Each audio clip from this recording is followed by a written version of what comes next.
Bonsoir, bonsoir les frères et sœurs. Et en même temps, on veut accueillir tous ceux qui nous suivent en ligne. Soyez les bienvenus au milieu de nous ce soir. Donc, c'est vraiment une joie d'être là ce soir, dans la présence de Dieu et dans la présence de nos frères et sœurs. C'est une joie, non?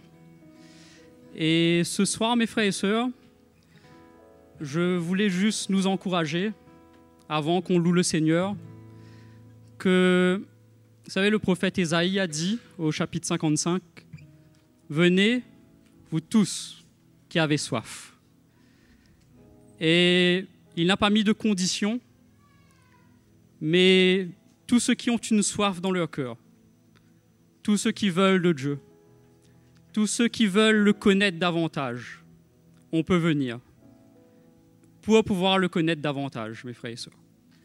Et moi, je trouve ça extraordinaire parce que quand je lis aussi dans Jean chapitre 7, lorsque Jésus, il était à la fête des tabernacles, il y avait tous ces Juifs qui faisaient des choses pour Dieu, mais je suis sûr qu'au fond, leur cœur n'était pas satisfait. Parce qu'ils connaissaient la loi, ils connaissaient peut-être les exigences de Dieu, mais sans vraiment connaître son cœur. Et dans cette fête-là, Jésus s'est mis debout. Et il a dit la même chose qu'Ésaïe a dit. « Venez, vous tous qui avez soif. » Et si ce soir on a soif, cette parole n'est pas juste pour les gens de l'époque, mais pour nous qui sommes sous la nouvelle alliance, si nous avons soif de la parole de Dieu. Et cette parole, mes frères et sœurs, elle est appuyée par la mort et la résurrection de Jésus. Et lorsqu'il y a cette vie de résurrection dans la parole de Dieu, nous pouvons nous attendre à lui pour nos vies. Amen, mes frères et sœurs. Donc ce soir, allons se lever et on va placer ce moment devant le Seigneur. Seigneur, merci parce que ce soir, si nous avons fait la démarche d'être là, Seigneur, au milieu de ton peuple, Seigneur, c'est que quelque part, il y a une soif dans nos cœurs. Seigneur, une soif pour te rencontrer, une soif pour que ta connaissance, Seigneur, vienne nous toucher ce soir. Seigneur, ce soir, tu vois combien nous avons besoin de toi. Et ta révélation est précieuse à nos yeux. Seigneur, ce soir, viens nous servir, viens nous visiter, viens nous toucher, viens nous révéler ta parole. Parce que, Seigneur, les temps vont devenir difficiles. Et ce qui va nous tenir, c'est ta connaissance. C'est cette vie, Seigneur, que nous recevons de toi. Ce soir, nous nous réjouissons parce que tu vas te révéler à nous. Amen. Alléluia. On peut taper des mains dans la présence du Seigneur. On loue Jésus ce soir. Venez offrons-lui. Venez offrons-lui un sacrifice de joie. Venez offrons-lui un sacrifice de joie. Le fruit de nos lèvres qu'il exalte. Le fruit de nos lèvres qu'il exalte. Venez offrons nos sacrifices. Venez offrons nos louanges au roi. Oui, venez offrons-lui. Venez offrons-lui un sacrifice de joie. Venez offrons-lui un sacrifice de joie. Oui, nos lèvres t'exaltent, Seigneur. Oui, le fruit de nos lèvres qui l'exalte. Venez offrons nos sacrifices. Venez offrons nos louanges au roi. Le fruit de nos lèvres, le fruit de nos lèvres qui l'exalte. Le fruit de nos lèvres qui l'exalte. Venez offrons nos sacrifices. Venez offrons nos louanges au roi. Oui, réjouissons-nous en lui. Il est le Seigneur. Que tous ceux qui le cherchent exaltent le Seigneur. Réjouissons-nous en lui. Il est le Seigneur. Que tous ceux qui le cherchent exaltent le Seigneur. Rendons grâce au Seigneur, car il est bon. Rendons Rendons grâce au Seigneur, car il est bon, car son amour durera toujours. Heureux ceux qui se confient en lui. Oui, réjouissons-nous en lui. Il est le Seigneur. Que tous ceux qui le cherchent exaltent le Seigneur. Alléluia. Réjouissons-nous en lui. Il est le Seigneur. Que tous ceux qui le cherchent exaltent le Seigneur. Rendons grâce au Seigneur, invoquons son nom. Rendons grâce au Seigneur, invoquons son nom. Chantons gloire et louange en glorifiant son saint nom. Lui réjouissons-nous. Oui, Seigneur, nous nous réjouissons dans ta présence. Que tous ceux qui le cherchent exaltent le Seigneur. Réjouissons-nous en lui. Il est le Seigneur. Que tous ceux qui le cherchent exaltent le Seigneur. Que tous ceux qui le cherchent exaltent le Seigneur. Que tous ceux qui le cherchent exaltent le Seigneur. Alléluia.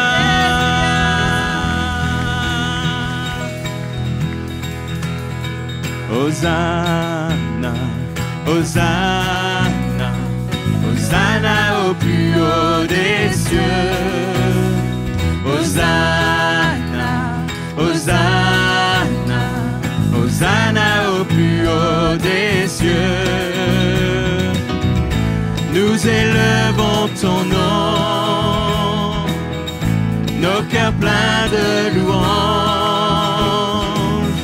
Sois exalté, ô notre Dieu. Hosanna au plus haut.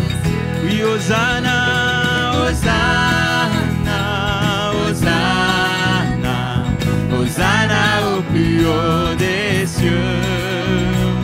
Hosanna, Hosanna, Hosanna au plus haut des cieux. Nous élevons ton nom, nos cœurs pleins de louanges. Sois exalté, ô notre Dieu. Hosanna au plus haut. Alléluia, chantons gloire au Seigneur. Gloire, gloire, gloire à notre roi des rois. Gloire, oui, gloire, gloire à notre roi des rois. Nous élevons ton nom, nos cœurs pleins de louanges. Sois exalté, ô notre Dieu. Hosanna au plus haut des cieux. Nous élevons ton nom, Seigneur. Nous élevons ton nom, nos cœurs pleins de louanges. Sois exalté, ô notre Dieu. Hosanna au plus haut des cieux.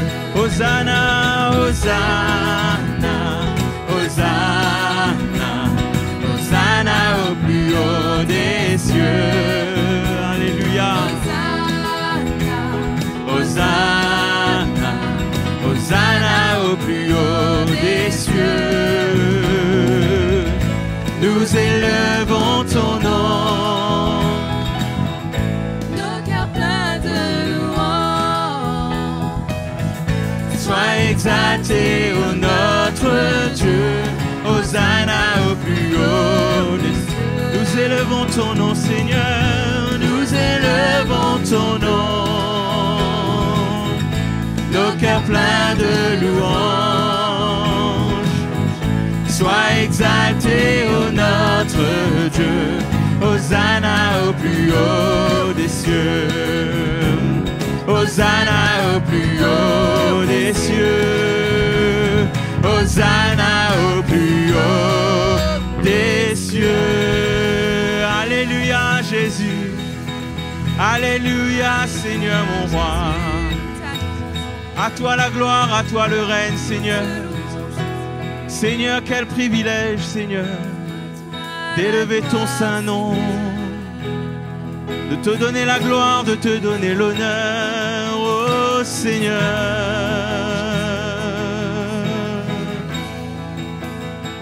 Merci pour ta grâce sur nos vies, Seigneur. Merci de nous avoir rachetés, Seigneur. Tu nous as délivrés de nos péchés. Tu as formé ton Église avec nous, Seigneur, mon roi. Quelle grâce nous avons de t'appartenir. Alléluia. Jésus, chantons gloire. Oui, gloire.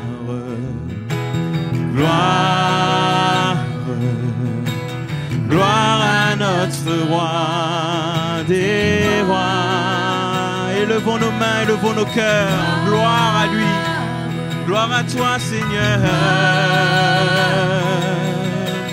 Gloire à notre roi. Oui, nous élevons ton nom, Seigneur Jésus. Nous élevons ton nom. Nos cœurs pleins de louanges. Sois exalté, ô notre Dieu. Hosanna au plus haut des cieux. Oui, je t'exalte.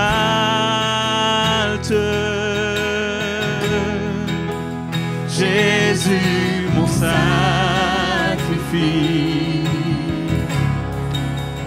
Je t'exalte,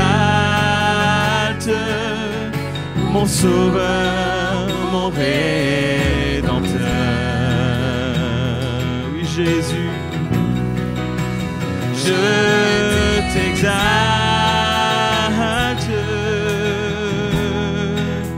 Jésus, agneau de Dieu. Et devant ton trône, je me tiens prosterné. Alléluia, nous t'exaltons, Seigneur, je t'exalte. Oh Jésus, mon sacrifice, Jésus, mon sacrifice.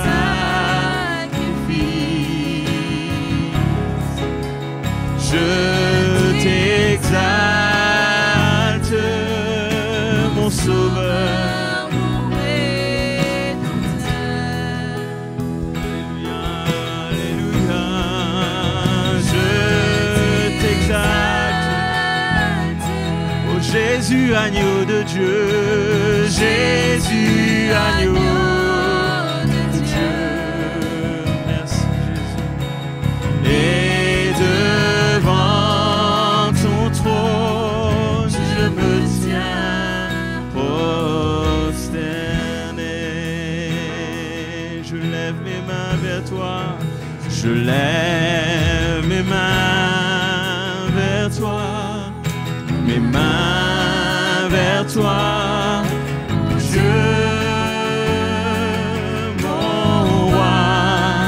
J'élève ma voix vers toi. Ma voix vers toi pour te louer. Tu es mon Père, à jamais je te louerai pour toujours. Et je veux t'adorer pour l'éternité. Oui Seigneur, je lève mes mains vers toi, mes mains vers toi. Dieu, mon roi, j'élève ma voix vers toi, ma voix vers toi pour te louer. Tu es mon Père à jamais. Je te louerai pour toujours. Et et je veux t'adorer pour l'éternité.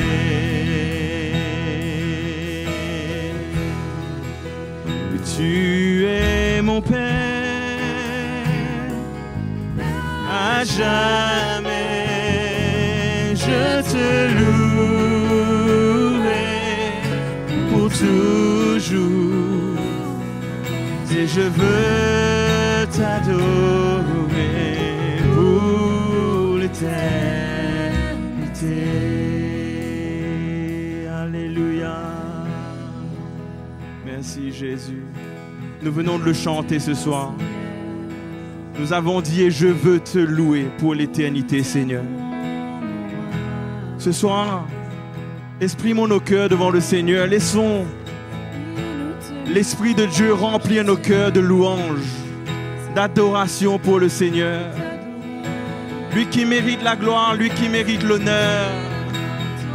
Oui, Seigneur, nous élevons nos mains, nous élevons nos voix vers toi. Toi, notre Sauveur. Toi, notre Seigneur, assis sur le trône, qui règne en majesté, saint et élevé. Oh Jésus, Jésus, alléluia. Mon cœur te loue, mon cœur t'adore, Seigneur. Je répands mon cœur vers toi, Dieu de gloire, Dieu de grâce, Dieu qui mérite l'adoration, tout honneur est pour toi, Jésus. Oh, agneau de Dieu, Seigneur. Merci, Seigneur. En toi nous avons tout, Seigneur. En toi nous avons la joie, nous avons la paix. Alléluia. Dans la présence de Dieu, il y a la paix. Dans la présence de Dieu, il y a l'amour. Dans la présence de Dieu, il y a la guérison. Et je me tiens devant lui avec ma vie. Dans la présence de Dieu, il y a la paix. Dans la présence de Dieu, il y a l'amour. Dans la présence de Dieu, il y a la guérison. Et je me tiens devant lui avec ma vie. Oui, louons, louons, louons le Seigneur. Alléluia.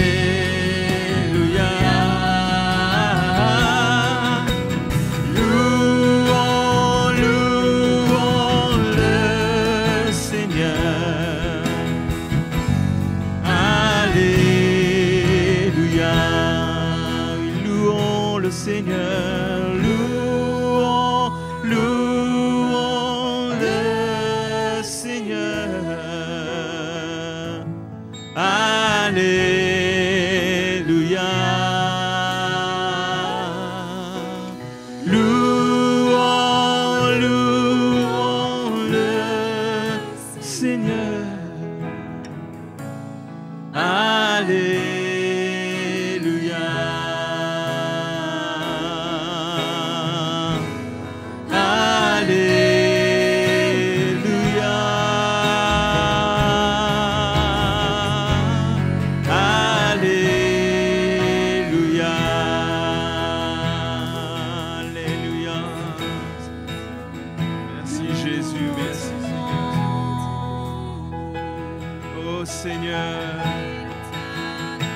glorifions ton nom. Tu es saint, tu es glorieux, Seigneur. Comment ne pas te louer? Toi, le Seigneur, si merveilleux pour nous, Seigneur. Fidèle et bon, rien ne t'échappe, Seigneur Jésus. Tout est entre tes mains. Oh, je t'adore, mon roi. Oh, je t'adore, Seigneur, mon Jésus. Alléluia, alléluia. Merci, Seigneur.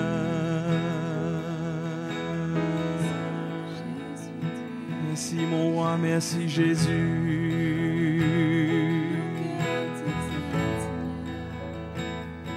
Tu es digne de mes louanges, tu es digne de mon adoration, Seigneur.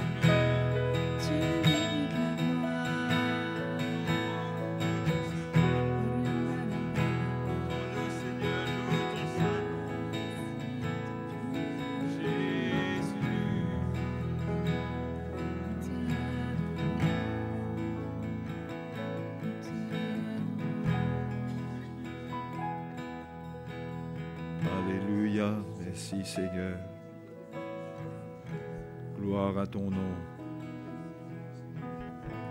Alléluia, nous te louons. Tu es digne de louange. Merci Seigneur. Tu nous rends libres de plus en plus pour que nous puissions vraiment t'adorer en esprit, en vérité. C'est ton œuvre en nous qui produit cela, Seigneur. La chair ne t'est pas agréable. C'est pourquoi nous nous confions en toi dans l'œuvre de ta mort, l'œuvre de la croix, pour nous changer. Et nous te remercions pour ta fidélité. Tu vas achever cette œuvre en nous, Seigneur, par ta fidélité, par ta grâce. Merci, notre Dieu. Merci, notre Père. Merveilleux Seigneur. Merci au nom de Jésus. Alléluia. Alléluia. On glorifie Jésus ensemble. Alléluia. Merci Seigneur. Alléluia. Gloire à Dieu. Gloire à Jésus. Bonsoir à vous tous. Bienvenue à vous tous.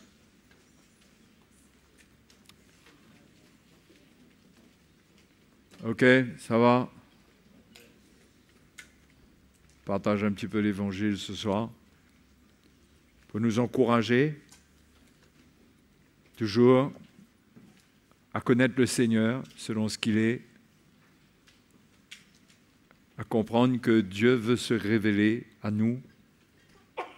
Il se révèle à sa création, mais il nous a fait à son image pour que on puisse. Nous sommes de ceux qui peuvent le mieux le connaître, le comprendre, parce que nous avons été créés à son image. Hein? Et le Seigneur veut se révéler à nous. Il ne nous a pas appelés à vivre séparés de lui, il veut se révéler à nous. Et quelque part, le livre des Proverbes, je crois, dit que sa connaissance fera des délices de notre âme. Le connaître tel qu'il est, c'est absolument merveilleux. Hein? Et ce soir, j'aimerais lire un verset tellement simple avec vous pour commencer. La simplicité de ce verset va vous choquer. Romains 15, verset 33.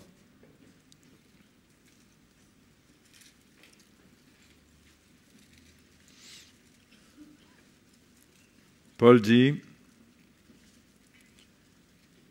que le Dieu de paix soit avec vous tous. Amen. Au revoir.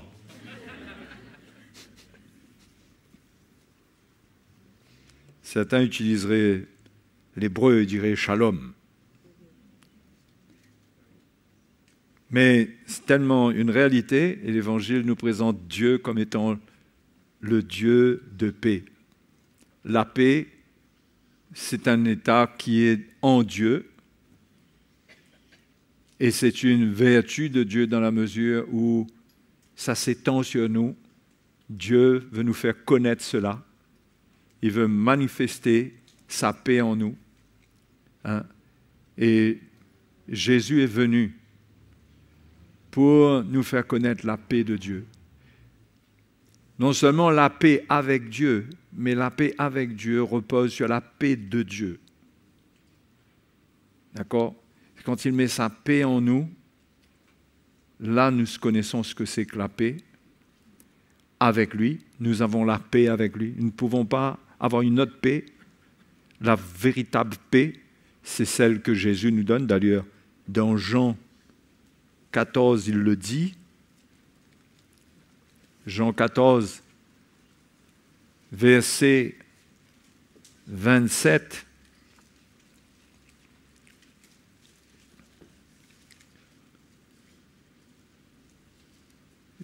Jésus dit, je vous laisse la paix.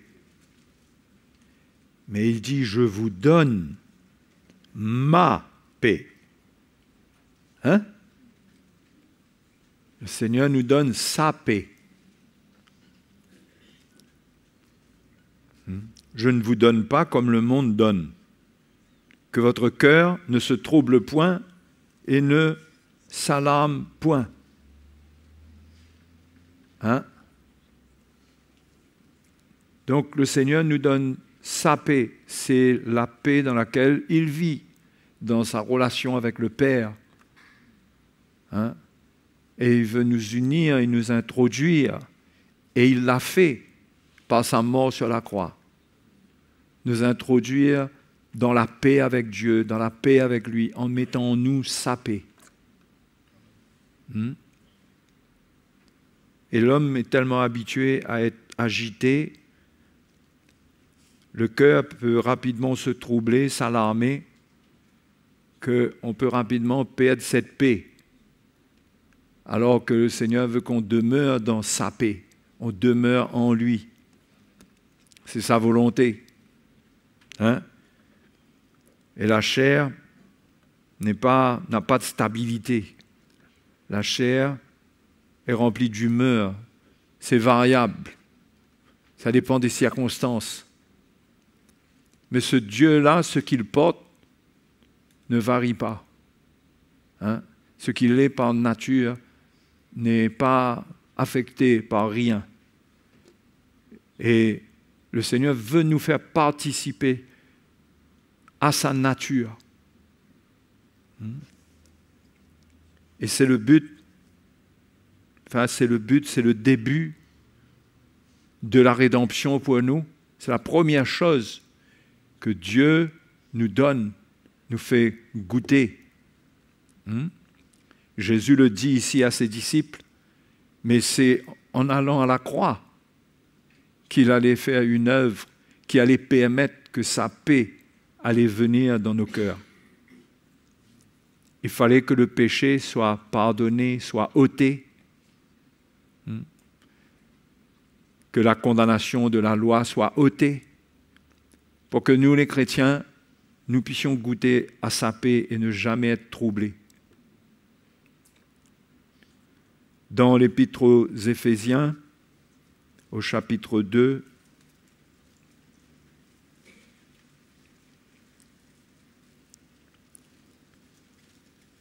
au verset 13,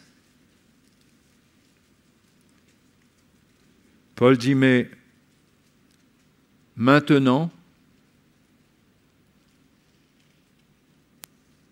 en Jésus-Christ, vous qui étiez jadis éloignés, vous avez été rapprochés par le sang de Christ, car il est notre paix. Hein? Il est notre paix. Là, c'est important de comprendre que Jésus est notre paix. Notre relation avec Dieu dépend de ce qu'il est, pas de ce que nous sommes. Parce que nous, dans la chair, nous allons être sujets à des changements. C'est pourquoi nous devons vivre dans la foi. Qu'en lui, rien ne change. Il est notre paix.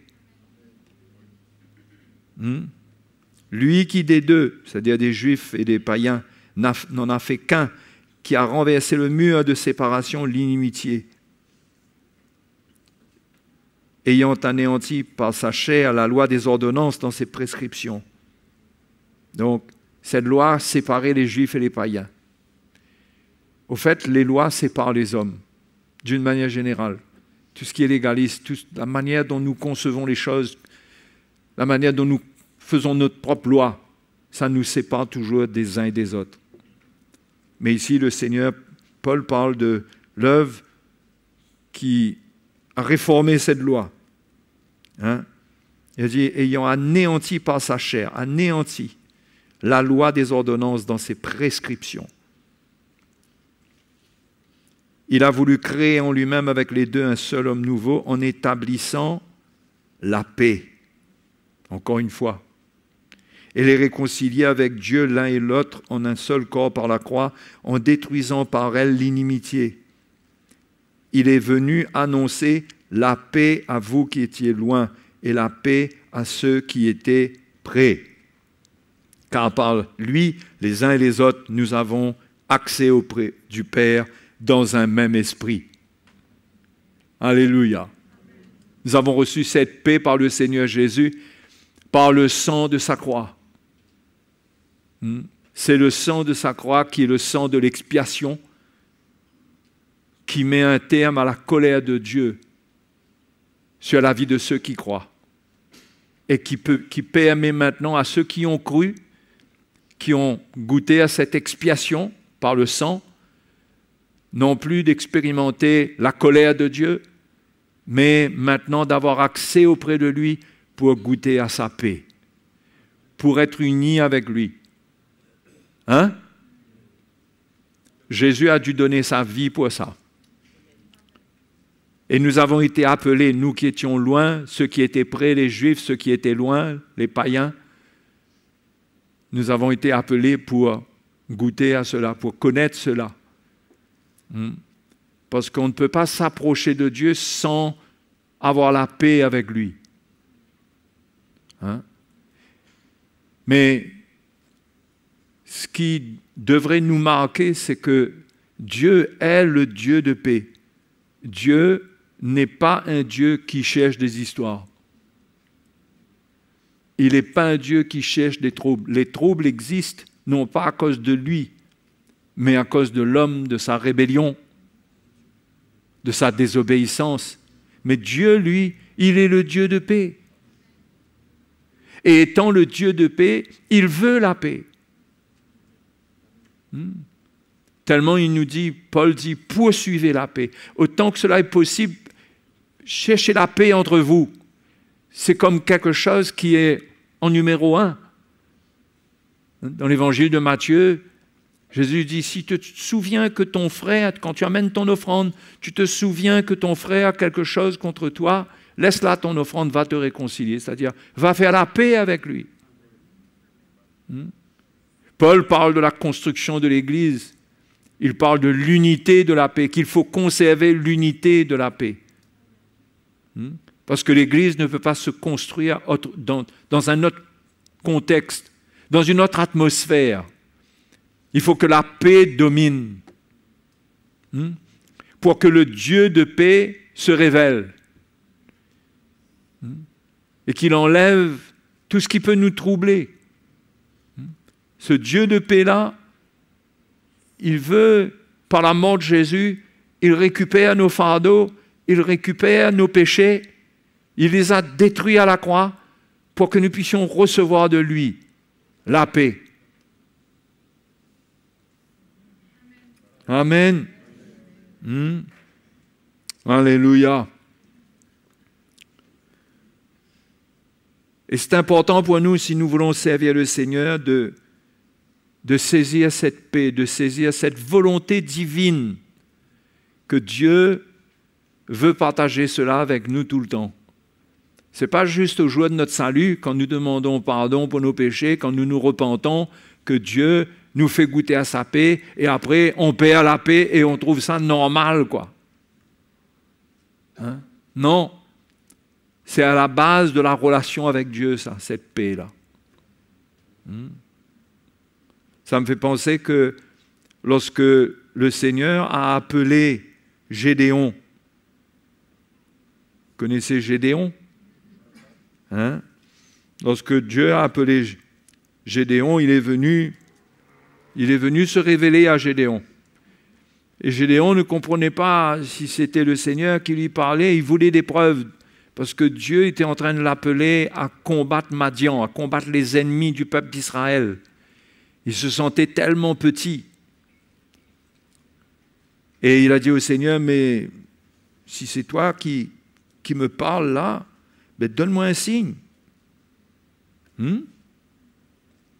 Au chapitre 6, et l'Éternel lui a dit, eh bien, oui, va faire ce que tu dois faire. Juge, pardon. J'ai dit quoi? Hein? J'ai pas dit. Ça commence à être sérieux si je dis plus là, les chapitres là. Il y en a 66 pour vous aller trier là-dedans.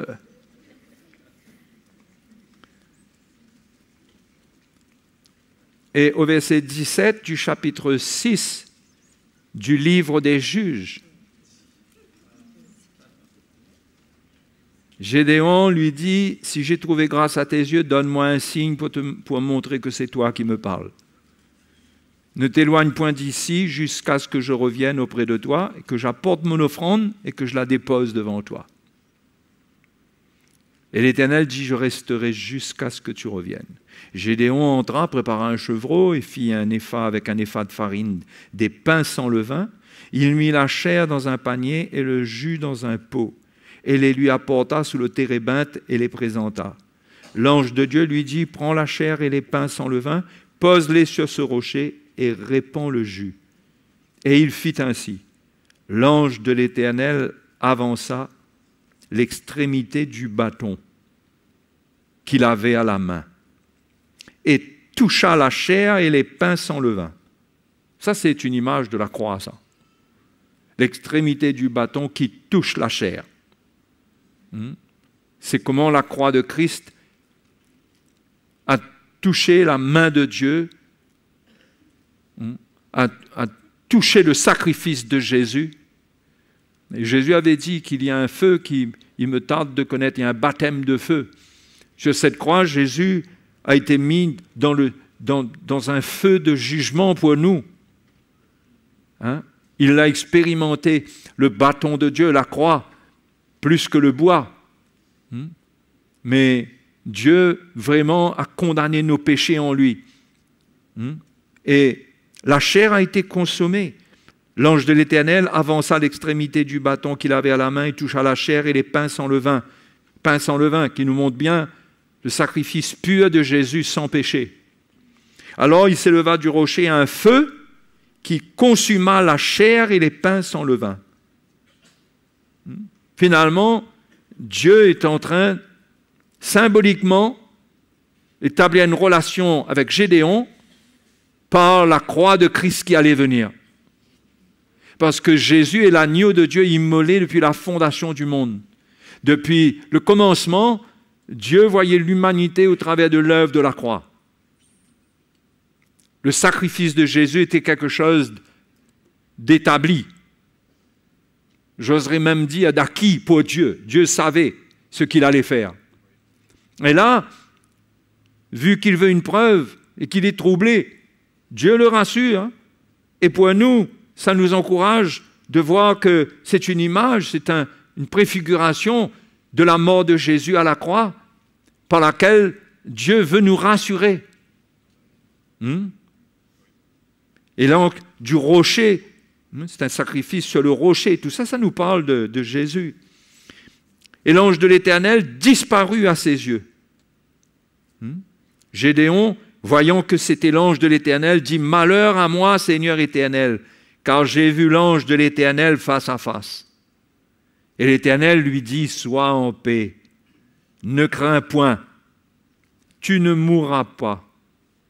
Hein? C'est un encouragement pour nous. Hein? Que nous n'avons pas à craindre. Que nous sommes appelés par le Seigneur. Gédéon voyait sa petitesse, il ressentait sa faiblesse, son incapacité. Il était étonné de l'appel de Dieu. Et Dieu lui a montré qu'il n'y a rien à craindre, hein, d'être en paix, qu'il ne va pas mourir parce qu'il a vu Dieu. Mais un jour, on verra le Seigneur, on ne mourra pas. On aura la vie éternelle, on sera avec lui. Hein? Mais lui, quand il a réalisé que c'était vraiment Dieu, il avait demandé une preuve. Il a dit, malheur à moi, Seigneur.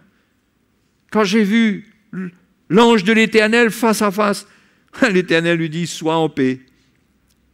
Ne crains point, tu ne mourras pas. Gédéon bâtit là un autel à l'Éternel et lui donna pour nom l'Éternel paix.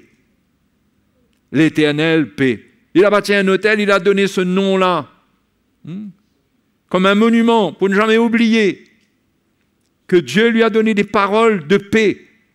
Dieu est venu l'encourager, qu'il n'oublie pas dans toutes ces bagarres, dans toutes ces luttes, dans toutes les guerres qu'il allait mener, dans les moments où il allait se sentir aussi peut-être faible, qu'il allait savoir que Dieu est avec lui, que Dieu n'est pas contre lui.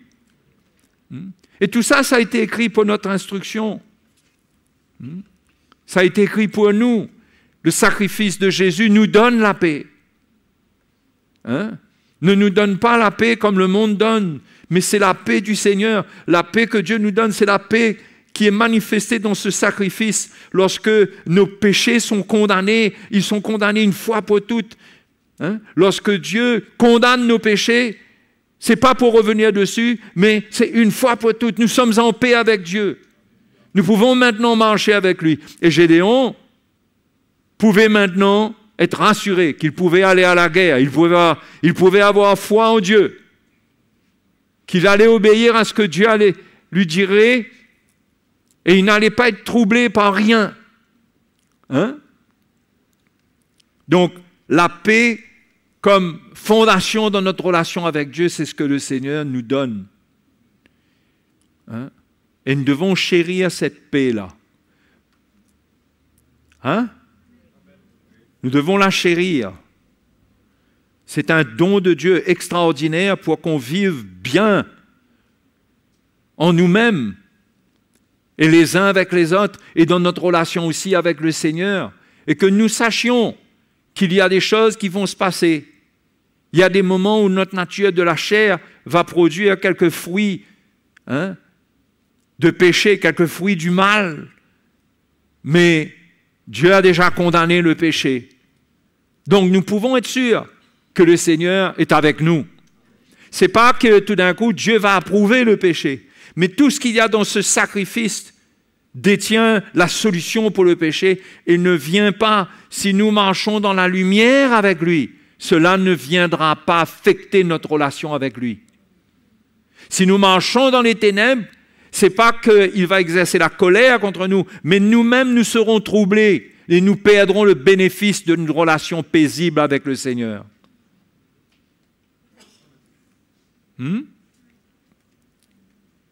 Amen. Et quand on regarde comment la parole de Dieu présente le Dieu de paix, souvent Paul parle du Dieu de paix. Et même, c'est tellement vrai en Dieu que toutes les lettres apostoliques, pratiquement toutes, commencent par que la grâce et la paix vous soient données. Ce n'est pas simplement des salutations, mais c'est quelque chose qui est donné au départ de chaque épître. Quand Paul va corriger les Corinthiens, il vient avec ça, que la grâce et la paix vous soient données. Quand il va reprendre les Galates, que la grâce et la paix vous soient données, parce que c'est ce que Dieu veut donner dans tout ce qu'il dit, dans tout ce qu'il fait. Quand il va instruire les Éphésiens et les Colossiens, que la grâce et la paix vous soient données. Et c'est toujours accompagné de la grâce, parce que ce qui tient la paix dans la relation avec Dieu et en nous-mêmes, c'est la grâce de Dieu. Et la grâce, c'est le contraire de la loi. Il a enlevé la loi, il a établi la grâce d'un point de vue du régime qui doit animer notre relation. Ce n'est pas que la loi de Dieu n'existe plus. Hein? Les tu ne tueras point et tous les commandements qui concernent notre vie morale. Mais c'est dans la relation avec lui qu'il n'y a plus cet esprit de condamnation-là. Hein? C'est merveilleux. Et toutes les lettres de Paul commencent par cela. Ce n'est pas juste de la politesse. Ce n'est pas juste qu'il faut dire ça.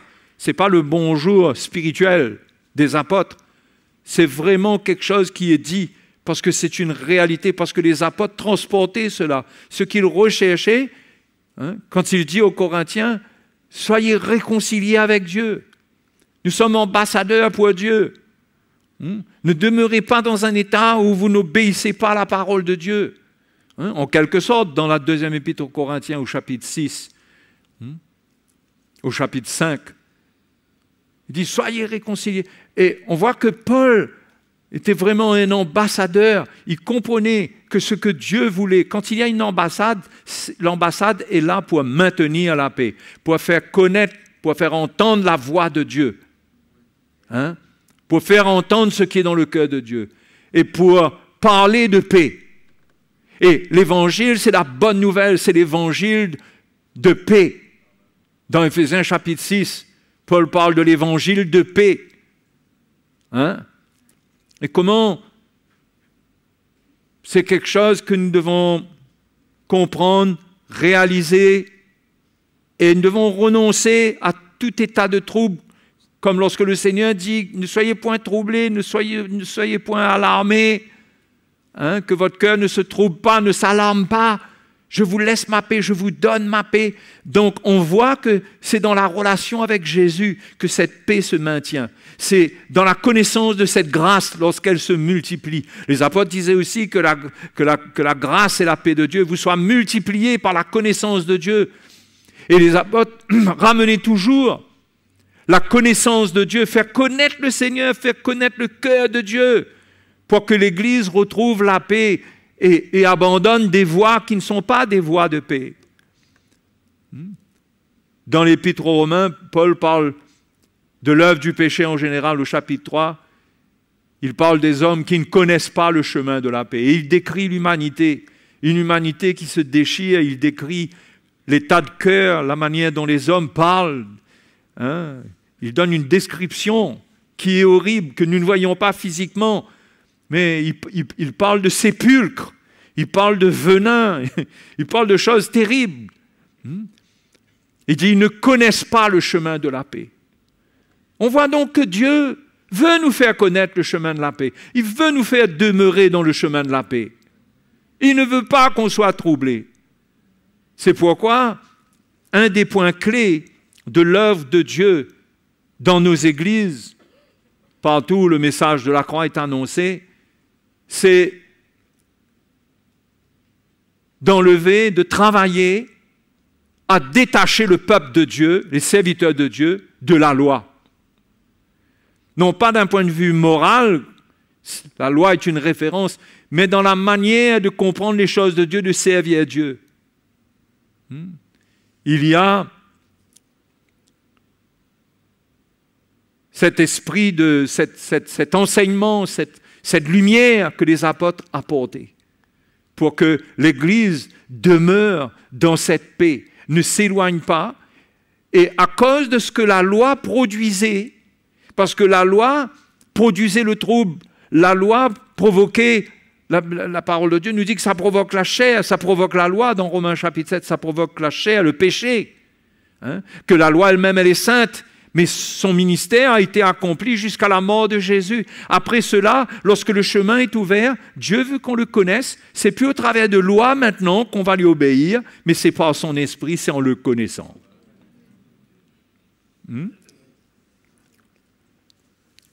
Donc, le Dieu de paix, on va lire quelques versets. 2 Corinthiens chapitre 13. Paul dit dans 2 Corinthiens 13, 11, « Au reste, frères, soyez dans la joie, perfectionnez-vous, consolez-vous, ayez un même sentiment, vivez en paix. Et le Dieu d'amour et de paix sera avec vous. Hein? Et le Dieu de paix et d'amour, encore, le Dieu de paix et d'amour. Et il dit, vivez en paix. Le Dieu de paix veut qu'on vive en paix. Si on se perfectionne, c'est pour se consoler. Si on se console, ça veut dire quoi? Ça veut dire qu'on n'est pas en guerre contre ce qui ne va pas chez les autres. On n'est pas en lutte contre les gens dans ce qu'il leur manque les uns devant les autres. Mais on doit se soutenir. On manifeste le cœur du Dieu de paix. On cherche à avoir un même sentiment, à avoir le même évangile, à comprendre l'évangile de la même manière pour avoir le même sentiment. Parce que c'est ça qui va nous établir dans la paix. Quand on a des évangiles différents, des compréhensions différentes, des sentiments différents, les sentiments différents ne peuvent pas contenir la paix de Dieu.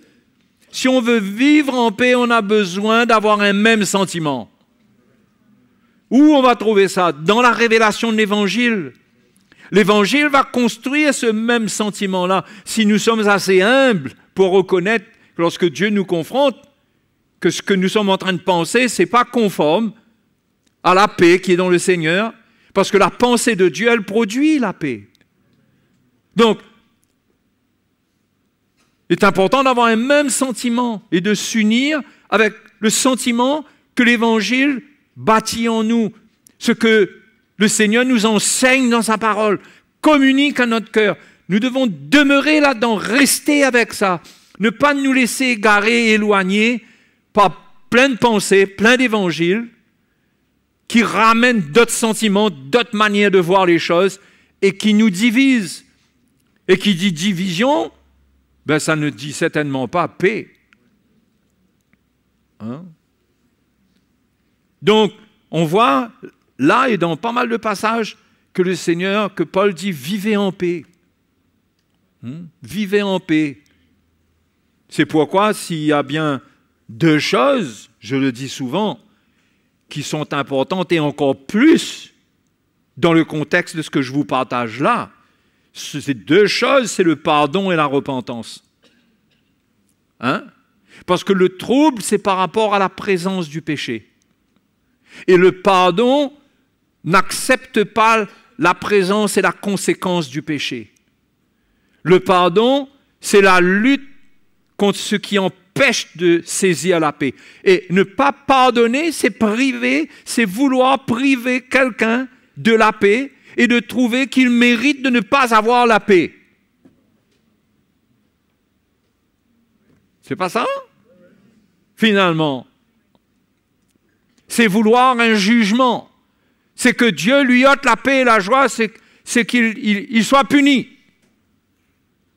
Mais ben non, c'est pourquoi le Seigneur nous dit, il veut tellement qu'on demeure dans la paix, il dit que si ton frère a péché 7 fois par jour, eh ben, tu lui pardonneras.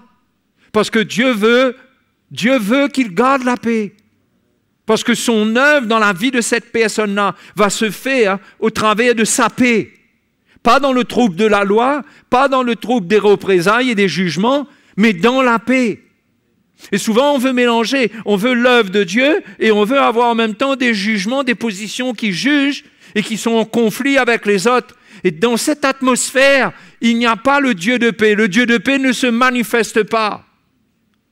Parce que c'est tout mélangé. Nous devons choisir le Dieu de paix. Et pardonner lorsqu'on est offensé. Amen. C'est pareil pour la repentance. La repentance, ça nous permet d'expérimenter continuellement la purification du péché qui se manifeste.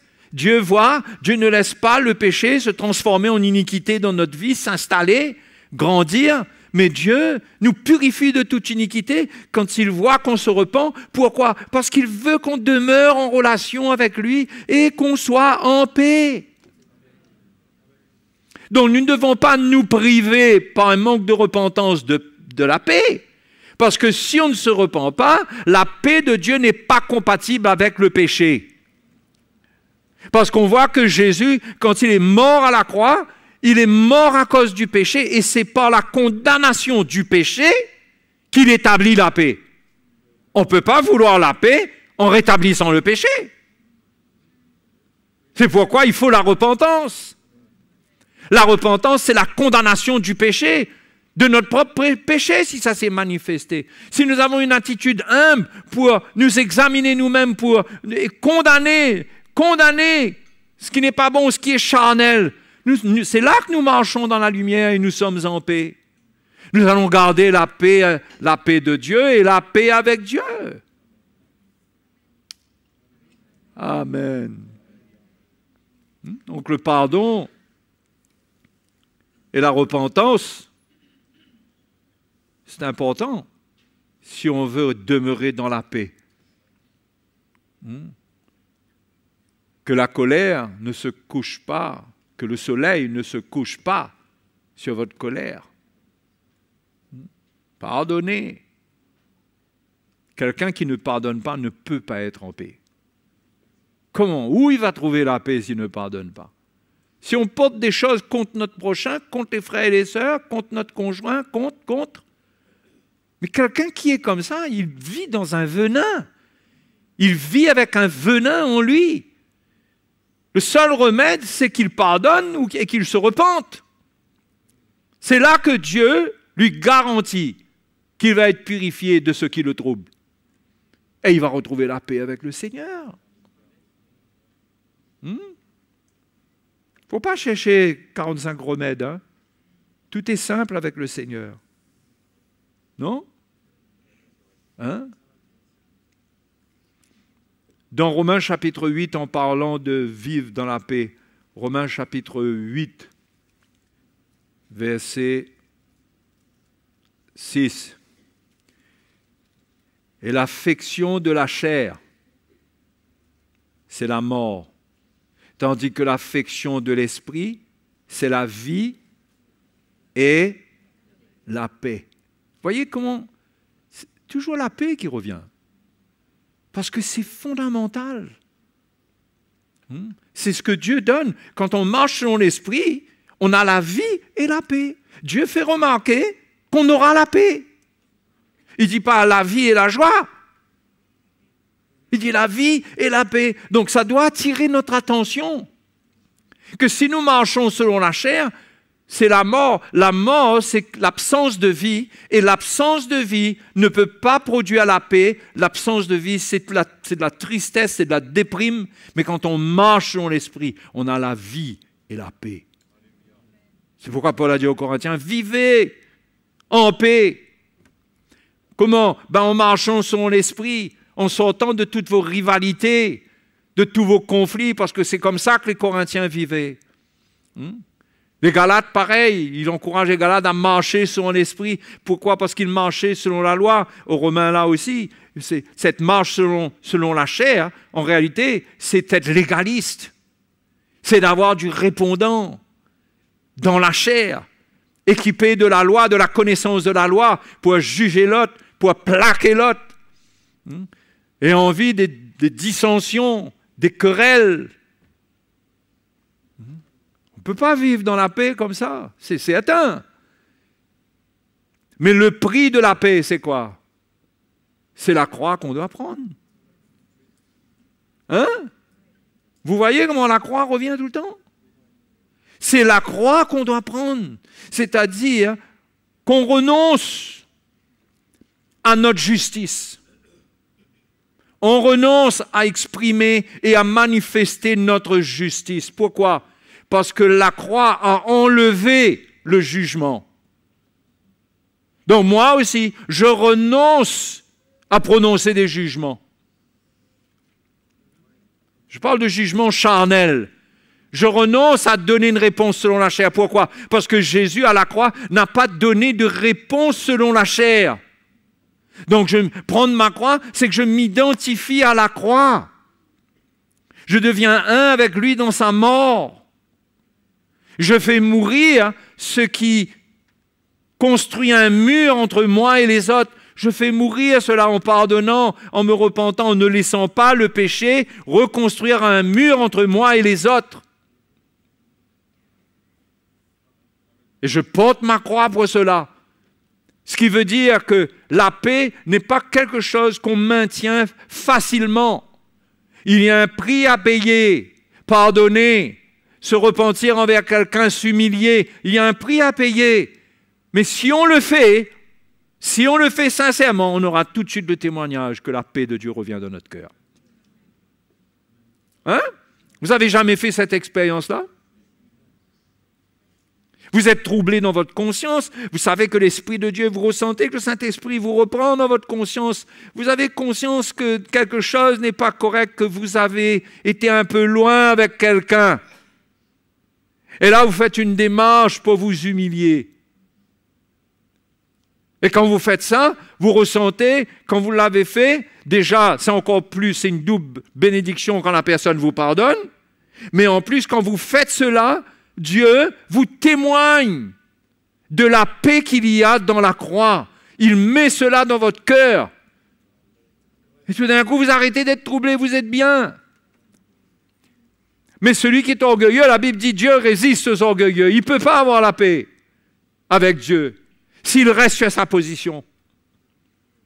Isaïe dit, on dira paix, paix, mais il n'y a point de paix pour les méchants, dit l'Éternel. Hein? Il n'y a pas de paix. Donc il y a un prix à payer, mais il faut payer ce prix. S'humilier, se repentir, pardonner, se positionner pour pardonner, pour ne pas être en lutte avec le péché de quelqu'un, pour que ça ne vienne pas contaminer notre vie. S'il a fait ce qui n'est pas bon, ben, à la limite, c'est entre lui et le Seigneur. Mais moi, je pardonne. Je ne veux pas que son truc-là vienne me troubler, me tourmenter dans mon sommeil, à chaque fois que je vais le croiser, ou et tout, pour sentir qu'il y a quelque chose en moi, là, qui cherche à se manifester. Et qui ne me rend pas bien. Donc, c'est incroyable comment, finalement, on est... Peut-être que souvent on est lent à comprendre, ou bien on se laisse vraiment gagner par notre orgueil. Finalement, l'être humain est animé de représailles. Il faut qu'il sache qu'est-ce que ça coûte de m'avoir fait ça, de m'avoir dit ça. Il faut qu'il le sache. Et dans la chair, on n'a pas besoin d'aller creuser loin pour trouver ça en nous. C'est quelque chose que ça prend pas trop de temps pour monter. Et qu'il faut faire mourir rapidement et qu'il ne faut pas nourrir. Il ne faut pas laisser la bête sortir de son repère et commencer à faire le bal. Il faut le faire mourir, il faut l'enfermer tout de suite. Mais souvent, on se laisse aller et on crée la discorde et on va même parler à des gens. Et on affecte les gens. On partage notre trouble. Et un péché, si c'est un péché, parfois c'est une calomnie, c'est une exagération qu'on rapporte, ça vient salir les gens, salir le cœur des gens. Et on peut être en train de devenir un sujet de scandale pour les autres. Et on réveille des choses qu'on n'a pas besoin de réveiller. Devrait laisser le Seigneur s'occuper de celui qui a besoin de l'œuvre de Dieu. Mais nous, on est là pour se consoler, pour prier les uns pour les autres. Si ton frère a péché, prie pour lui, Dieu lui donnera la vie. Mais on n'a pas ce réflexe-là. Si on n'est pas édifié, on n'est pas en train de marcher avec le Seigneur affermi par la vérité, affermi dans notre cœur, le réflexe charnel peut prendre le dessus. Et pendant longtemps, parce qu'on n'a pas été vigilant, on a laissé cela monter, se manifester, et on a commencé à parler, on a eu de la médisance. Et là, on transmet le venin, la racine d'amertume dont l'Épître aux Hébreux parle, dont il faut prendre garde, que la racine d'amertume ne produise des rejetons. Et là, on ne réalise pas qu'est-ce qu'on est en train de faire. On est en train de polluer le peuple de Dieu. On est en train de salir le cœur des autres. C'est pourquoi ce sont des choses que Dieu nous demande de faire mourir, d'arrêter de vivre en paix, de marcher selon l'esprit, pas selon la chair. La chair a des revendications qui amènent le désordre. Non? Jacques le dit dans son épître. Jacques chapitre 3. Verset 13. Jacques 3, 13. Lequel d'entre vous est sage et intelligent, qu'il montre ses œuvres par une bonne conduite avec la douceur de la sagesse. Mais si vous avez dans votre cœur un zèle amer et un esprit de dispute, ne vous glorifiez pas et ne mentez pas contre la vérité. Cette sagesse n'est point celle qui vient d'en haut, elle est terrestre, charnelle, diabolique. C'est-à-dire qu'elle fait le travail du diable. Elle accomplit l'œuvre du diable, cette sagesse-là. Esprit de dispute, un zèle amer, parce qu'on a mal digéré quelque chose. Et comme ça nous fait, comme on ne veut pas pardonner, ça nous tourmente. Ben on a besoin de parler. On a besoin de nous justifier avec quelqu'un. On a besoin de trouver quelqu'un qui nous comprenne. Quand quelqu'un nous comprend avec notre péché, ça nous soulage. Oui, ça soulage. Temporairement, là, ça soulage. On a parlé là. Ah, il fait du bien de causer. Hein. Mon frère, ça m'a soulagé de te parler. Mais c'est un soulagement mais, qui n'a aucune valeur. Le retour, ça, hein, c'est encore plus mauvais. Le venin est en train de se répandre. Donc, Jacques dit au verset 16, « Car là où il y a un zèle amer et un esprit de dispute, il y a du désordre et toutes sortes de mauvaises actions. » Voilà, c'est parti là. C'est parti. Toutes sortes de désordres, toutes sortes de mauvaises actions. La sagesse d'en haut est premièrement pure, ensuite pacifique, modérée, conciliante, pleine de miséricorde et de bons fruits, exempte de duplicité, d'hypocrisie. Le fruit de la justice est semé dans la paix par ceux qui recherchent la paix. Quand tu estimes que quelque chose est juste, ça ne peut pas se semer avec un esprit de colère dans le désordre. C'est semer dans la paix à condition que tu recherches la paix. Sinon, tu ne pourras pas semer dans la paix. Tu vas aller chercher le désordre.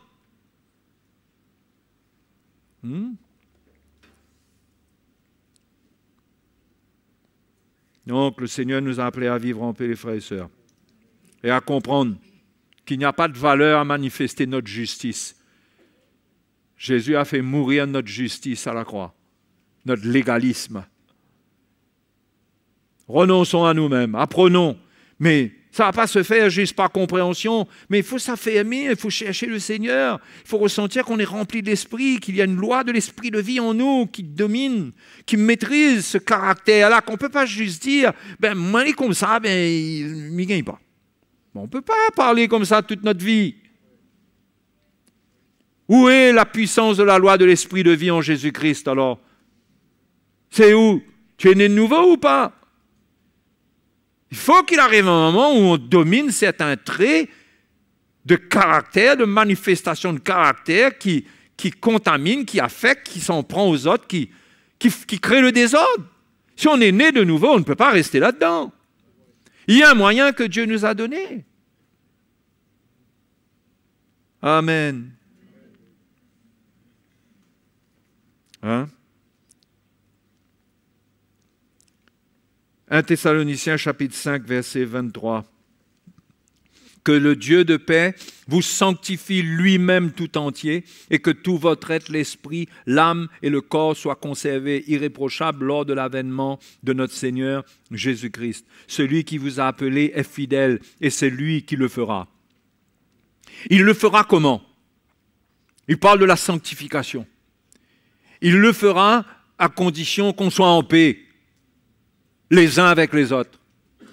Ton problème personnel, Dieu va le changer. Ce qui manque dans ta vie de sanctification, non pas qu'actuellement tu marches dans le péché, mais le changement auquel tu aspires pour ne plus te transporter, c'est un résidu charnel. Comment est-ce que ça va brûler ça? C'est quand tu vas marcher dans la paix.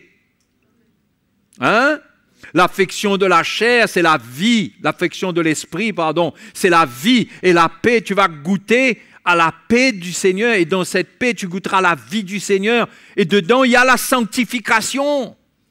C'est le Dieu de paix qui sanctifie. Amen. Le Dieu de paix, il sanctifie. C'est pourquoi on ne peut pas être légaliste concernant les manquements qu'il y a chez les uns et chez les autres. On ne peut pas être légaliste. On ne peut pas venir, comme on dit, chercher le désordre avec les gens pour ce qui ne va pas dans leur vie. Même que ça nous a offensés. Dieu nous demande de pardonner et de le laisser accomplir son œuvre. Mais c'est le Dieu de paix qui nous sanctifie. C'est le Dieu de paix qui va le sanctifier. C'est pas, tu dois représenter le Dieu de paix pour lui donner une chance que Dieu va continuer son œuvre dans sa vie sans qu'il soit troublé. Mais si tu n'es pas en paix avec lui, toi-même tu vas être troublé. Hein? Et le Dieu de paix vous sanctifie, ça nous parle aussi, ça nous parle de ce côté légaliste qui est inutile.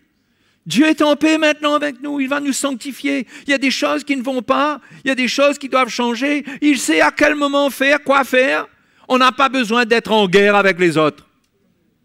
Ça ne veut pas dire qu'on ne peut pas exhorter quelqu'un si on voit. Hein, il y a des cas où on doit exhorter, on doit parler, bien sûr, mais sans être en guerre. On doit parler dans l'esprit de grâce et non pas dans un esprit de jugement. On doit s'assurer qu'on n'enlève pas la grâce, la relation de grâce entre cette personne et le Seigneur, et qu'on lui fait ressentir qu'il y a un problème entre lui et le Seigneur. On doit découvrir l'esprit de grâce qui entretient la paix dans nos relations. C'est un cœur du Seigneur que nous devons avoir. Dieu n'est pas animé de loi envers nous. OK? Il n'est pas animé d'un esprit légaliste. Ce n'est pas œil pour œil, dent pour dent. Il est patient. Le péché a déjà été jugé. Il sait de quoi on est fait. Nous aussi, nous devons savoir de quoi les autres sont faits, en connaissant premièrement de quoi nous-mêmes nous sommes faits. En n'oubliant pas que lorsqu'on s'en prend à quelqu'un par des paroles et qu'on commence à lui faire la guerre avec des paroles, nous-mêmes, notre propre état est condamnable du coup. Mais si nous voulons rester dans la grâce, nous devons marcher dans la paix. Et si nous voulons marcher dans la paix, nous devons marcher dans la grâce. Les deux marchent ensemble. Donc la sanctification vient par le Dieu de paix. Croyez-moi, ce n'est pas par hasard que Paul dit ces choses comme ça.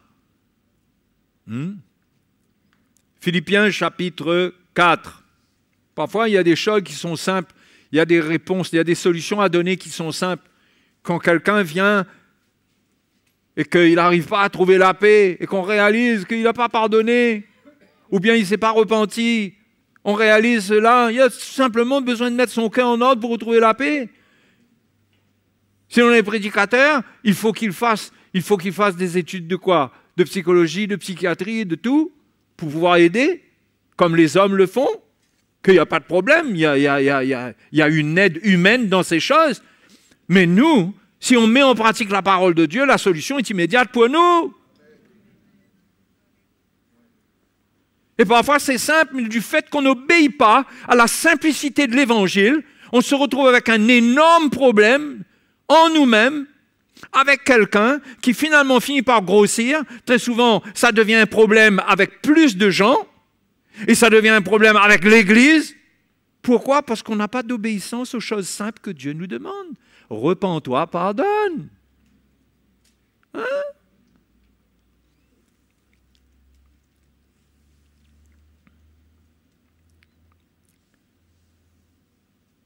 Verset 8 de Philippiens chapitre 4. Au reste, frères, que tout ce qui est vrai, tout ce qui est honorable, tout ce qui est juste, tout ce qui est pur, tout ce qui est aimable, tout ce qui mérite l'approbation, ce qui est vertueux et digne de louange, soit l'objet de vos pensées. Voyez, ce qui est l'objet de vos pensées, c'est très important pour garder la paix. Et là-dedans, ça travaille, et ça agite les émotions, et ça fait ressentir d'une manière virtuelle. Ça nous fait réagir intérieurement par rapport à des pensées qui ne sont que des pensées, Mais ça agit en nous, ça nous trouble, ça nous fatigue, et on raisonne, on imagine beaucoup de choses. Parfois, on croit des mensonges concernant des gens, on croit que des gens sont dans un certain état par rapport à nous. C'est dans notre tête que ça se passe. Et on paie à la paix. Paul dit, ce que vous avez appris, reçu et entendu de moi, et ce que vous avez vu en moi, pratiquez-le, et le Dieu de paix sera avec vous. Encore une fois, et le Dieu de paix sera avec vous. Il ne présente pas Dieu comme un Dieu qui a un problème avec les hommes, c'est le Dieu de paix. Mais faites la manière qu'on vous enseigne la parole du Seigneur, les préceptes qu'on vous donne, les instructions qu'on vous donne, mettez-les en pratique, et le Dieu de paix sera avec vous.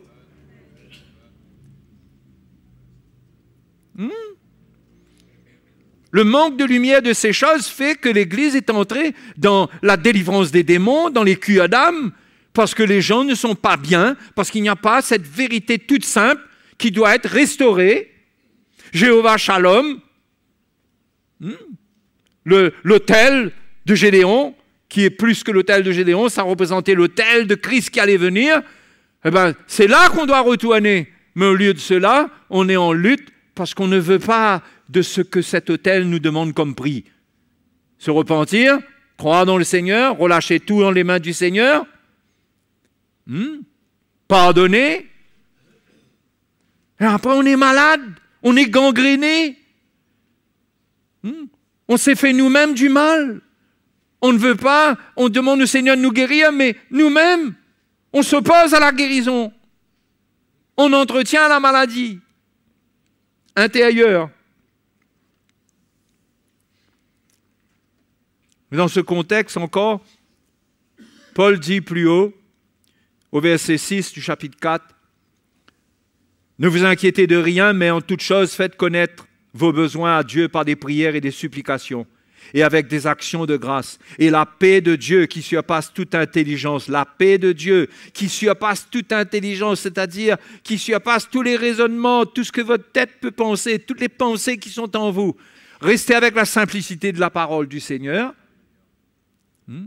et la paix de Dieu va dominer en vous. La paix de Dieu qui surpasse toute intelligence gardera vos cœurs et vos pensées en Jésus-Christ. La paix de Dieu va garder vos pensées en Jésus-Christ. Paul parle d'une chose ici qui est importante. Il parle de la prière. Quand on est troublé et tout, les apôtres ont enseigné à se décharger sur lui de tous nos soucis, comme dit l'apôtre Pierre. Ici, Paul dit la même chose. Se décharger, à ne pas porter les fardeaux, mais à rester dans la foi dans le Seigneur. Et la prière joue un rôle pour être en relation avec le Dieu de paix, pour qu'il nous transmette sa paix. Et c'est ce qu'il fait quand la Bible dit qu'il faut se décharger de tous nos soucis. C'est que lui, il enlève le fardeau, il enlève l'effet spirituel de ce souci qui nous ronge à l'intérieur. Il a le pouvoir d'enlever cela et de mettre sa paix dedans. N'est-ce pas extraordinaire? C'est un miracle que nous sommes appelés à vivre. Mais attention d'être dans une attitude ou une position où Dieu nous résiste parce qu'on est orgueilleux, parce qu'on ne veut pas lui obéir. Mais si on lui obéit, le Seigneur nous donnera cela. Amen. Dernier verset, Romains 16. Verset 20. J'ai été chercher tous les versets qui parlent du Dieu de paix pour vous. Hein? Merci, frère Jocelyn. Je ne voulais pas entendre ça, là, mais je le dis comme ça pour vous embêter. Le Dieu de paix, verset 20, écrasera bientôt Satan sous vos pieds. Le Dieu de paix écrasera bientôt Satan sous vos pieds. Ce n'est pas avec tes agitations que Satan sera écrasé sous tes pieds ou sous les pieds de l'Église. Dieu fait toutes choses dans la paix. Son plan se met en place. Au fur et à mesure, les choses se mettent en place. Et les plans de l'ennemi, c'est valable non seulement pour l'avènement du Seigneur, c'est valable pour notre vie. Laisse le Dieu de paix faire toutes choses. Et ne crois pas que le Dieu de paix, il va agiter, il va troubler des gens absolument pour te satisfaire. Il a peut-être une manière de faire les choses qui peut t'étonner. Paul était quelqu'un qui était en visite tout le temps dans les églises, dans les régions où les chrétiens habitaient, et il les faisait emprisonner. Il était un homme agité par la loi. Et les chrétiens le regardaient, et les chrétiens avaient peur quand ils apprenaient certainement que Paul était dans la région. Mais Dieu a eu raison de lui. Comment Dieu s'est révélé à lui? Dieu l'a renversé un seul coup. Et tout d'un coup, il est devenu celui qui parle de l'évangile de paix. C'est lui qui parle le plus du Dieu de paix. Hein? Et il témoigne de la manière dont Dieu est intervenu dans sa vie. Et Dieu ne l'a pas sur le chemin de Damas, ne lui a pas donné une bonne correction avant de lui dire maintenant tu as compris maintenant? Dieu a touché sa vie. Il a cru dans le Seigneur, il a vécu un bouleversement. Et cela s'est fait par le Dieu de paix. Le Seigneur ne l'a pas condamné, le Seigneur n'a pas envoyé une armée contre lui d'anges pour lui faire comprendre bien les choses. Non, le Seigneur s'est révélé à lui. Le Seigneur a dit, je suis Jésus que tu persécutes. Le Seigneur a parlé à son cœur. Mais Dieu n'est pas... Dieu est le Dieu de paix. Il peut faire les choses dans la paix. Ne fais pas ressentir aux autres que Dieu est autrement qu'un Dieu de paix. Ne menace pas les gens. Ne menace pas ton mari ou ta femme s'il ne mange pas, s'il ne vient pas au Seigneur, ou tes enfants. Ne les menace pas. Garde la foi. Dieu, le Dieu de paix, va prendre soin. Il y a une manière qui va faire les choses. C'est dans la paix qu'il va faire ça. Tu n'auras pas à vivre toutes sortes d'agitations, toutes sortes de bouleversements. Quand tu es complètement bouleversé et tout, c'est toi qui te renverses. Tu te renverses toi-même. Hein, ben c'est pareil pour nous tous, hein, dans notre faiblesse charnelle. Hein? Mais laisse Dieu faire. Prie le Seigneur. Réfugie-toi dans le Seigneur. Trouve sa paix. Prie dans sa paix. Et le Dieu de paix est en contrôle de tout. Au ciel, là-haut, là où il habite, il ne fait pas les 100 pas. Il ne fait pas les 100 pas. Ne connaissant pas quoi, qu'est-ce qu'il va faire là? Il est sur le trône. Il ne bouge pas. Et la Bible dit que nous sommes appelés, à cause de nos faiblesses, à nous approcher du trône de la grâce. Nous venons là où le Seigneur, il est infaillible, il est imperturbable, et nous ressentons qu'il règne, et nous recevons une paix dans notre cœur. Et nous n'avons pas besoin, nous n'aurons pas besoin, si nous goûtons à cela, d'aller faire ressentir une menace légaliste avec les gens. Mais nous allons aimer, nous allons aider, nous allons faire briller la lumière. Amen. On doit apprendre cela. On doit le connaître. Alléluia. On doit le connaître pour manifester son cœur, pour arrêter de s'agiter et faire confiance, lui faire confiance pour notre vie, pour nos enfants, pour notre mari, pour notre femme, pour les défauts les uns des autres. Qu'est-ce qu'on a à s'agiter? Hein? Qu'est-ce qu'on a à s'agiter et à commenter? Il y a autant de commentaires à faire sur nous. Restons dans la foi. Prions. Et bien sûr, parlons ce que nous devons parler. Je ne dis pas que là, la vérité doit arrêter de s'exprimer au travers de nous. Mais attention au déclenchement de guerres inutiles, aux confrontations inutiles, aux paroles qui viennent en plus, aux coups de bistouri qui opèrent trop profondément et qui finalement coupent la terre. Hein? Alléluia! Jésus veut nous enseigner, les frères et sœurs, à marcher avec lui, être dans la foi. Être dans la foi, c'est être dans la paix. Si on n'est pas dans la paix, on ne pourra pas être dans la foi. Si on est dans la paix, on va être agité, on va être dans toutes sortes, chercher toutes sortes de solutions. Si on reste dans la paix, on va lui faire confiance. Et croyez-moi, on va voir de grandes choses. On va voir de grandes choses. On n'a pas besoin de prendre la paix comme le monde le prend. On ne cherche pas la paix au travers de toutes sortes de revendications, en allant faire la guerre, hein, en allant provoquer les autres, participer à des manifestations qui provoquent les uns les autres. On n'a pas besoin de nourrir tout cela. On reste dans la foi que notre Dieu est en contrôle. Si Dieu veut changer ça, il va changer. S'il ne veut pas pour le moment, quel est mon problème? Je reste dans la paix. Amen. Allez, remercions le Seigneur ensemble. Mettons-nous debout. OK? Ça va? Hein? Soyez en paix. C'est pas juste ouvre ton cœur ce soir au Seigneur, reçois la paix comme ça. Oui, c'est possible. Hein? Le Seigneur renouvelle cela. Il renouvelle cela. Mais si tu sens que dedans de toi, les choses ne sont pas claires, ne sont pas pures, tu as besoin de mettre de l'ordre. Et c'est très simple. Mets de l'ordre une fois pour toutes. Et le Seigneur te secourra. Et la paix te sera rendue. La paix d'en haut, la paix divine. Sa paix divine. On a un chant qui dit ça. Sa paix divine. Hein? On va chanter ce chant-là. C'est un chant paisible. Hein? On peut adorer le Seigneur paisiblement avec ce chant. Vous allez le remarquer maintenant que je vous ai fait remarquer. Ta gloire est proche, ton règne vient, Et ton Église est apaisée. lorsque la crainte est en chacun, lorsque son nom est exalté.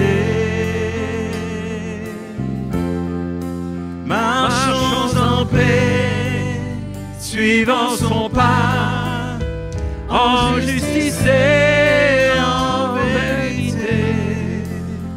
Recevons tout ce qui voudra, ce que sa main veut nous donner. Ta bienveillance, ô Éternel, vaut mieux que tout ce que j'ai vu. Ma délivrance est sous ton aile, sur le rocher de ton salut. Ta bienveillance, ô Éternel, vaut mieux que tout ce que j'ai vu.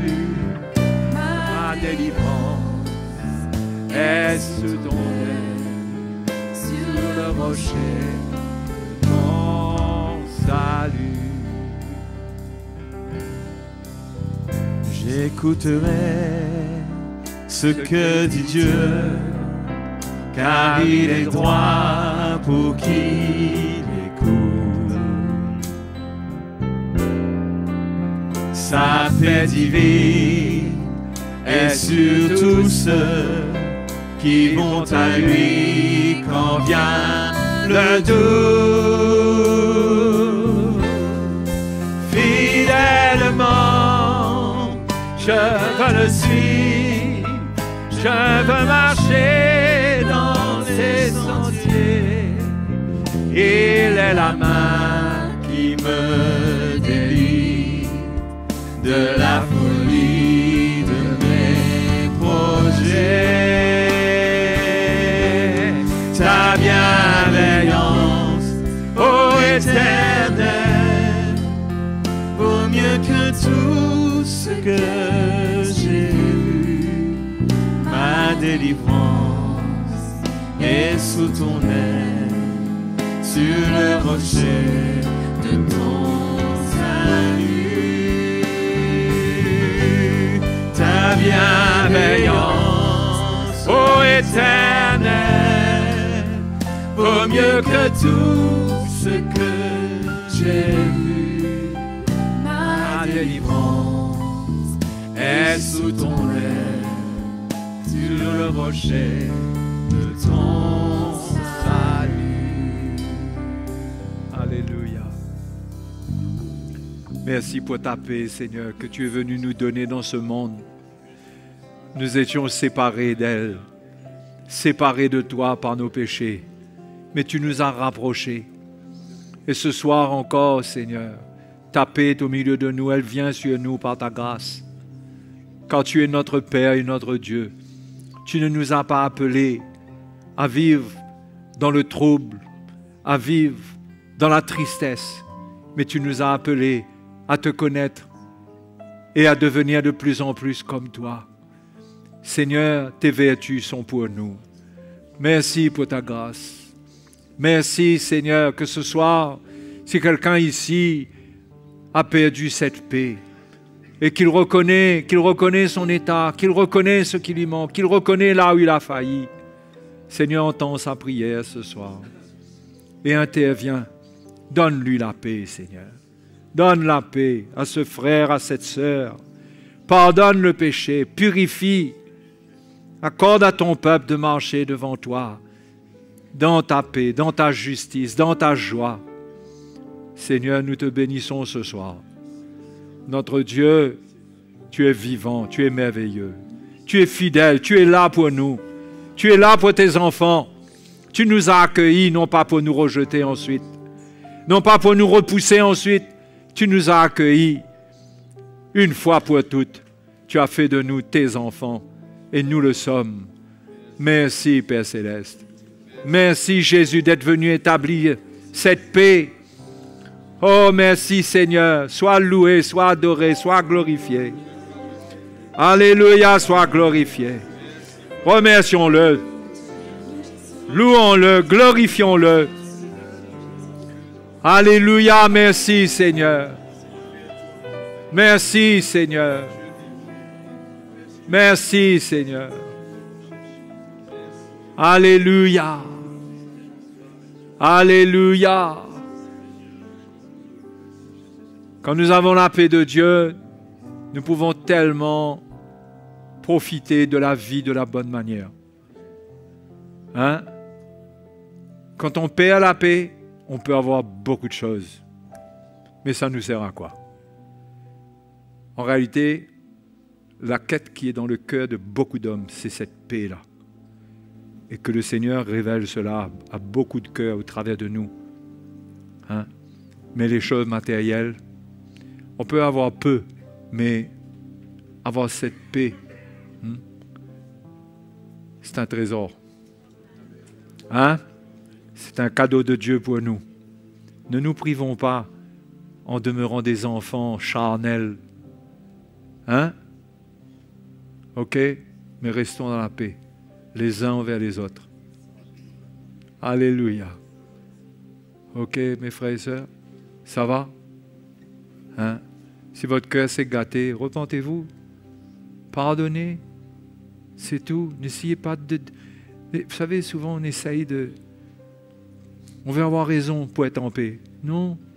Dieu ne donne pas la paix comme le monde donne. Ne cherche pas à avoir raison. Pardonne. Finis avec, tourne la page. Ah non, mais trop facile. Ah ben oui. C'est très facile. Donc, apprenons à vivre en paix comme ça.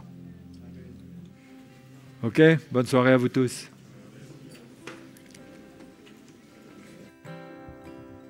Lorsque la tempête se déchaîne et que les vents soufflent contre moi, je resterai tranquille à tes pieds. Je saurai quel grand Dieu tu es. Je saurai quel grand Dieu.